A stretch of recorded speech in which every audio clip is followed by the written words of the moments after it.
और चलिए अब खबरें विस्तार से। सबसे पहले बात नवरात्र की। नवरात्र के 5वें दिन आज मां स्कंद माता की आराधना हो रही है। भोपाल में भी कोरोना गाइडलाइन के साथ भक्त मंदिरों में विधि विधान से पूजा अर्चना कर रहे हैं।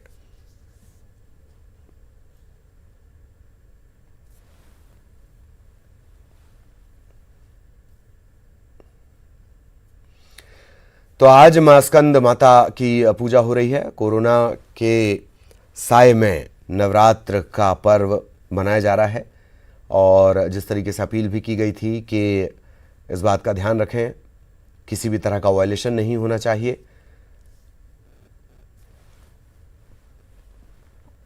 कोरोना गाइडलाइन का पालन करते हुए भक्त पहुंच रहे हैं। हालांकि कुछ भक्त ऐसे भी हैं जो ध्यान नहीं रख रहे हैं, उन्हें भी ये ध्यान रखना चाहिए। जितेंद्र हमारे सहयोगी इस वक्त हमारे साथ जुड़े हुए हैं। जितेंद्र, पूरी जानकारी विस्तार से, कहाँ इस वक्त हैं, कहाँ के दर्शन आप हमारे दर्शकों को करवाने जा रहे हैं, ये भी जानकारी दें जितेंद्र। बिल्कुल ललित, अब आप देख सकते हैं भोपाल की कर्फ्यू वाली माता के मंदिर पर मां स्कंद माता के रूप में आज मां का श्रृंगार किया गया है। तो आप देखिए यहाँ पर भक्तों की संख्या लगातार बढ़ती ही जा रही है और आज 5वां दिन है। जिस तरह से लोग यहाँ पहुँच रहे हैं, व्रत रख रहे हैं और जिस माता रानी का जो स्वरूप होता है, जो श्रृंगार होता है, उसे अपनी इच्छा अनुसार यहाँ पर चढ़ावा कर रहे हैं। तो कह सकते हैं कि माँ का जो विशाल स्वरूप है, यहाँ पर हर दिन अलग अलग श्रृंगार किया जाता है। आज स्कंद माता का 5वां दिन है, तो उनके हिसाब से उनको जिस तरह से माता को श्रृंगार की सामग्री चढ़ती हैं, वो सारी चीज़ों को लेकर भक्त यहाँ पहुँच रहे हैं। तो लगातार शहर के तमाम जो मंदिर हैं, आसपास के जितने भी मंदिर हैं, धार्मिक स्थल हैं, यहाँ पर लगातार भीड़ बढ़ती जा रही है। और अगर बात करें तो इसी बीच कोरोना संक्रमण को भी लोग मात दे रहे हैं और इन सारी चीज़ों को लगातार उसका सोशल डिस्टेंसिंग के भी पालन करते हुए लोग अपने धर्म के प्रति लगातार आस्था बनाए हुए हैं। जी ललित।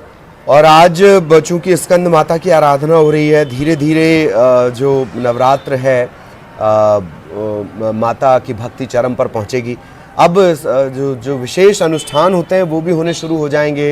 हालांकि इकट्ठे होने पर पाबंदियां हैं।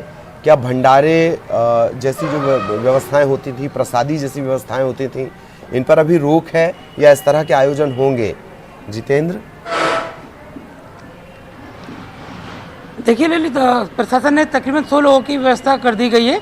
तो जो धार्मिक स्थल इनमें अष्टमी पर जिस तरह से भंडारे होते हैं और कन्या पूजन होता है, इन सारी चीज़ों की व्यवस्था समिति को करना होगी, मगर सारी चीज़ों का डिस्टेंस के साथ पालन करना होगा और नियमों का पालन करना होगा। तो कह सकते हैं कि अब सिर्फ अष्टमी को ही एक महा अनुष्ठान किया जाएगा। लोग अष्टमी पूजा के लिए पहुँचते हैं, कुछ लोग नवमी को मानते हैं। तो कह सकते हैं दोनों दिनों के लिए अब बहुत ही कम दिन बचे हैं और लोग उन सारी चीज़ों की तैयारी में जुट गए हैं। हालांकि एक सबसे बड़ी बात यह, जो धार्मिक पंडालों पर पहले जागरण जगराता हुआ करते थे, कहीं ना कहीं उसकी अभी परमिशन नहीं है।